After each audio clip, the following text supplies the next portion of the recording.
बिस्मिल्लाहिर्रहमानिर्रहीम। Inside with Abdullah में मैं हूं आपका मेज़बान अब्दुल्ला ख़ान। आज हम गुलबर्ग के एक मशहूर कब्रिस्तान थे पिंड कब्रिस्तान फिरदौस मार्केट में मौजूद हैं, एक बार फिर अहमद शाहिद साहब के साथ। मैं अहमद शाहिद साहब का बेहद मशहूर हूँ, जो हमें वक्तन फ़क्तन अपना कीमती टाइम देते रहते हैं। इस कब्रिस्तान में जहाँ हज़ारों दास्तानें दफन हैं और पाकिस्तान की फ़िल्म इंडस्ट्री के बहुत से बड़े बड़े लोग यहाँ पे मदफून हैं, जिसमें एक बहुत बड़ा नाम जनाब वहीद मुराद साहब, एक पाकिस्तान के मशहूर विलन इलियास कश्मीरी साहब, इसके अलावा बारी स्टूडियो के मालिक और उनकी बेगम भी यहाँ पे मदफून है।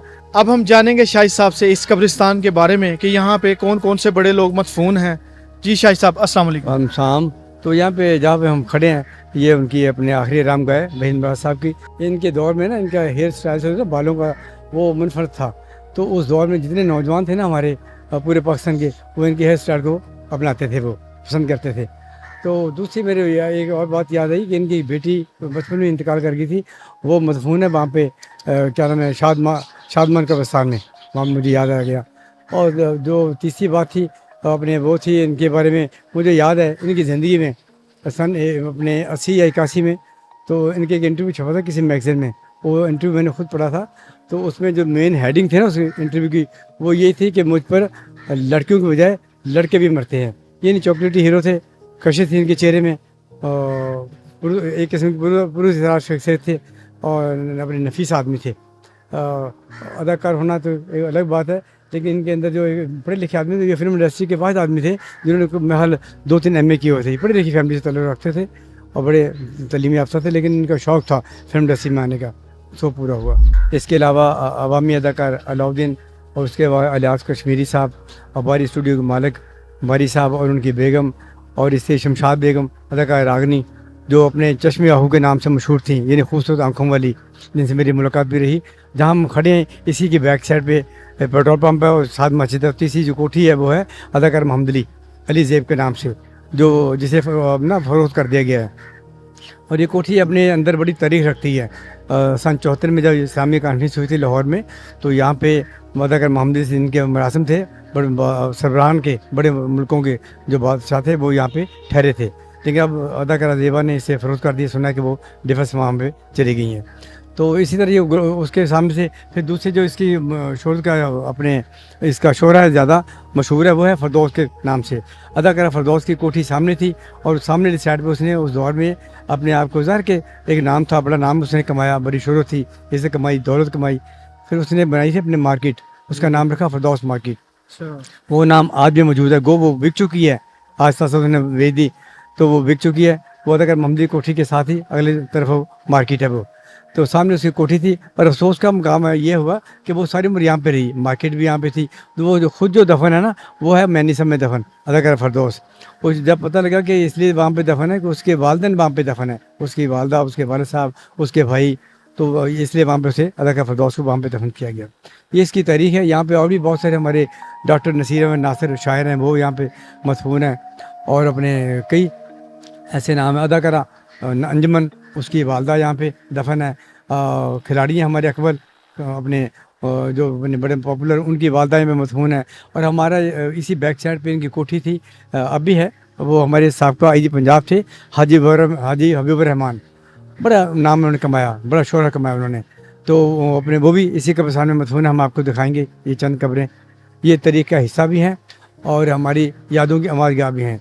ये कब्रिस्तान नहीं बल्कि तारीख है, जिन्हें बहुत लोगों ने भुला दिया, लेकिन हम इन्हें दोबारा दोहराना चाहते हैं और इन्हें ज़िंदा रखना चाहते हैं।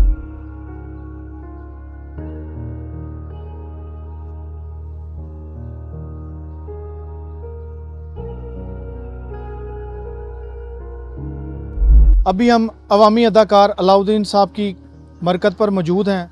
शाहिद साहब से तफसील लेंगे इनके बारे में। जी शाहिद साहब। अदाकार अपने अलाउद्दीन, इन्हें बड़ा मलका हासिल था डायलॉग बोलने पर। और एक फ़िल्म थी मेरा महताब थी, उसमें इनके डायलॉग था इनका बड़ा मशहूर हुआ था कि कहाँ से लाई ये झुमके, किसी ने पहनाए ये झुमके। और दूसरा जो अदाकार थे वो क्या नाम है हमारे उस्ताद दामन, पंजाबी का बहुत बड़ा नाम। उस्ताद दामन की ज़ाहिर कोई औलाद तो थी नहीं, तो उन्होंने अलाउद्दीन साहब को अपना बेटा बनाया हुआ था और अलाउद्दीन साहब ने उनकी बड़ी खिदमत की। और अलाउद्दीन साहब के साथ ये बड़ा एक सान्या हुआ कि इनकी ज़िंदगी में इनका जवान बेटा था, वो इंतकाल कर गया था। जब उसका इंतकाल हुआ जवानी में, तो उस वक्त ये है ना फिल्म इंडस्ट्री भी किनारा कशी ने अख्तियार कर ली। तो बहुत कम फिल्मों में आते थे, वो भी अपने क्या नाम है साइड रोड पे आते थे या मेहमान अदाकार के तौर पे। लेकिन दिल यहाँ टूट चुका था, ये बड़े मायूस हुए।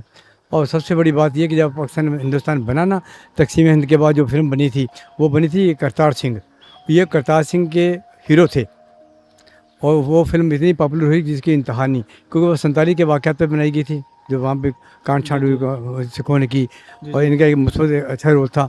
वो फिल्म बड़ी पॉपुलर हुई थी। वो जब भी वो फिल्म सिनेमा में लगी, उसने बेशुमार उसने अपने क्या नाम कमाया। करतार सिंह फिल्म ने, वो ये उसके हीरो थे।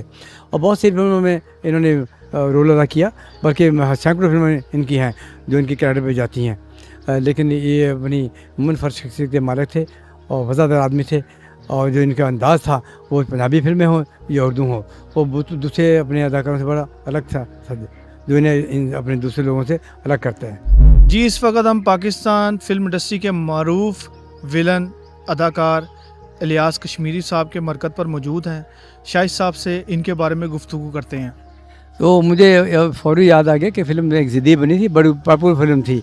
तो उसके ये अपने ना विलन थे, तो उसमें ये इनका डायलॉग होता है कि मैं गश्त काट के आया, नश्त मार देंगा। तो उसके बाद फिर एक फ़िल्म बनी थी बनारसी ठग। तो उसमें मनोज शरीफ और ये दोनों हीरोइन थे। और इसमें ये अपने मनोज शरीफ इनकी बेगम बनती हैं अपने, और मुख्तलिफ जाके जगह भी जाके ये ठगियाँ लगाते हैं। तो इन्होंने बतौर, जब पहले स्टार्ट में आए हैं, जब पाकिस्तान हिंदुस्तान बना है, तो ये 2-4 फिल्मों में बतौर हीरो भी आए थे। उसके बाद विलन आना शुरू हो गए।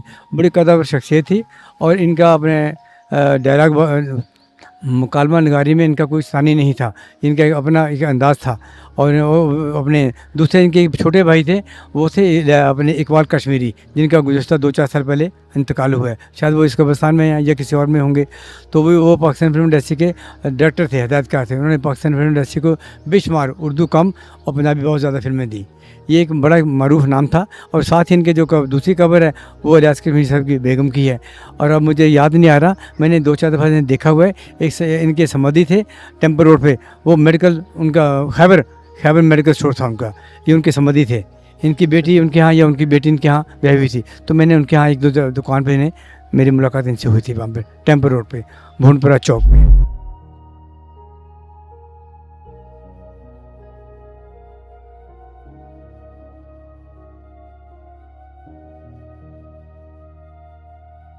जी, इस टाइम हम बारी स्टूडियो के मालिक की, जो लाहौर का एक बहुत बड़ा नाम है बारी स्टूडियो, जहाँ पे मेरा ख़्याल से हज़ारों की तादाद में नहीं तो लाखों की तादाद में फ़िल्में बनी हैं।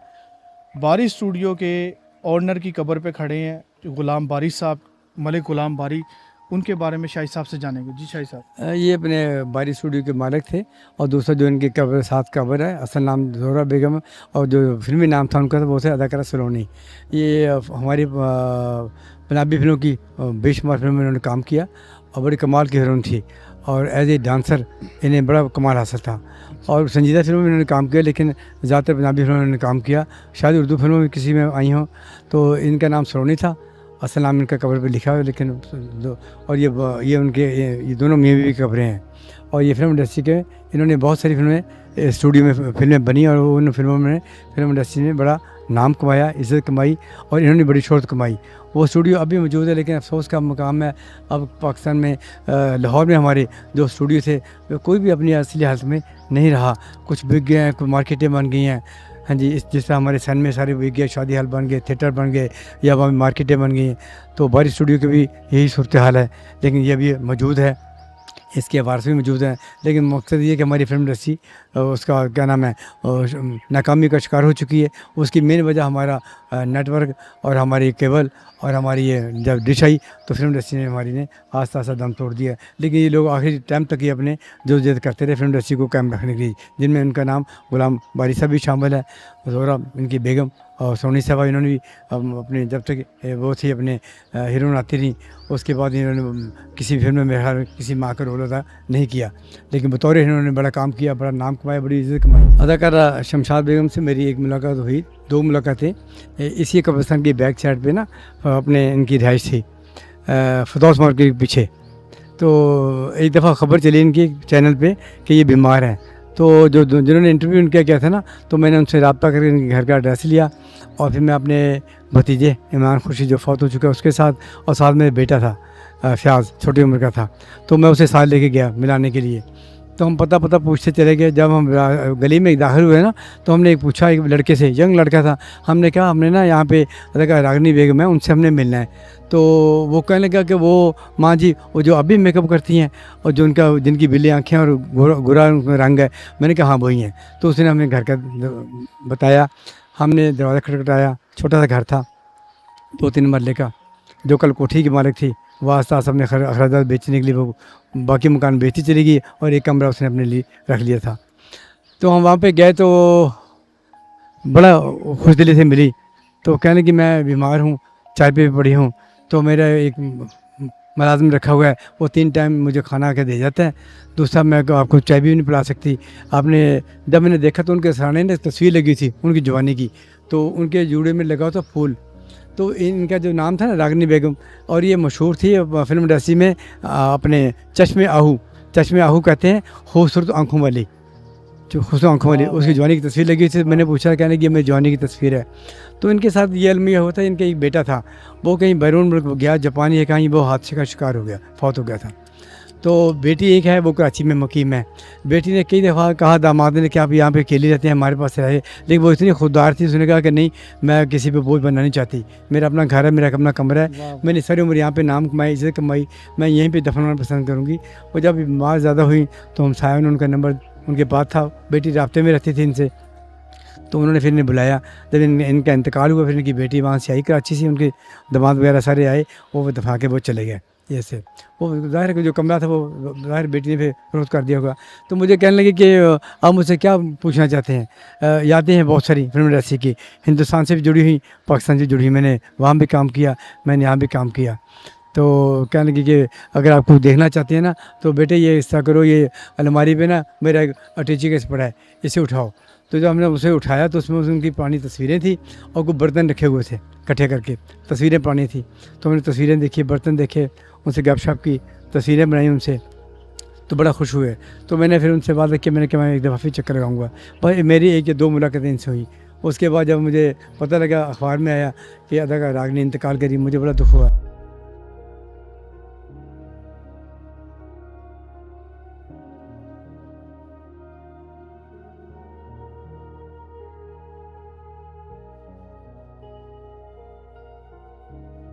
जी इस टाइम हम अब्दुल अहद मलिक साहब के मरकज़ पर मौजूद हैं, जो पाकिस्तान फिल्म इंडस्ट्री के चेयरमैन भी रहे हैं। शाहिद साहब से इनके बारे में जानेंगे कि इन्होंने फिल्म इंडस्ट्री के लिए जो खिदमात पेश की।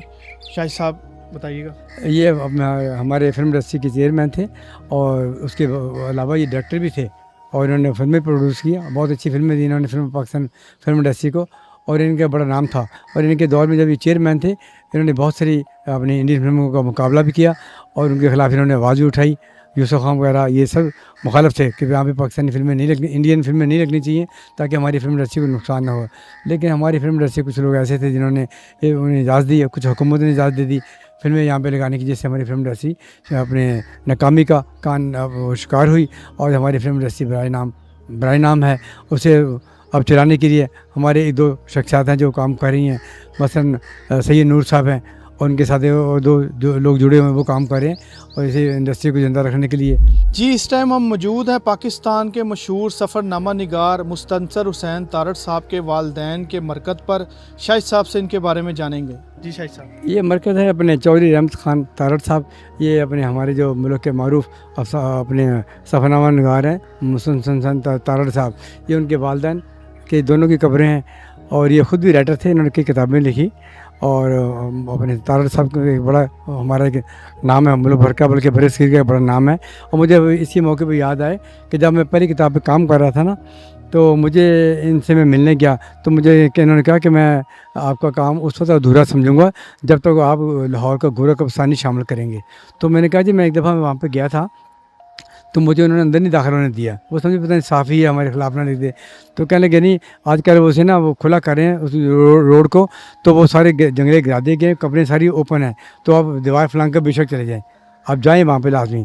तो मैंने इनकी बात से ध्यान में रखी, मैंने फिर कोई रास्ता तलाश किया। हमारे डॉक्टर कमल फरोज साहब हैं, सीनियर शायर हैं वो, तो मैंने उनसे रब्ता किया, पता लगा कि इनकी बेगम का इंतकाल हुआ था 2 तारीख को, ये हर महीने 2 तारीख को वहाँ पे जाते हैं। तो मैंने उनसे रब्ता किया कि मैं अपनी किताब लिख रहा हूँ लाहौर में मदफून मशाहिर, तो इसके बारे में मुझे तारड़ साहब ने मुझे चैलेंज दिया है कि आपने जब तक उसके काम को मुकम्मल ना किया, गोरा कब्रिस्तान को शामिल न किया वहाँ के लोगों को, तो मैं आपके काम को अधूरा समझूंगा। तो कहने को कोई बात नहीं, वो मुझे फिर अपने साथ ले गए।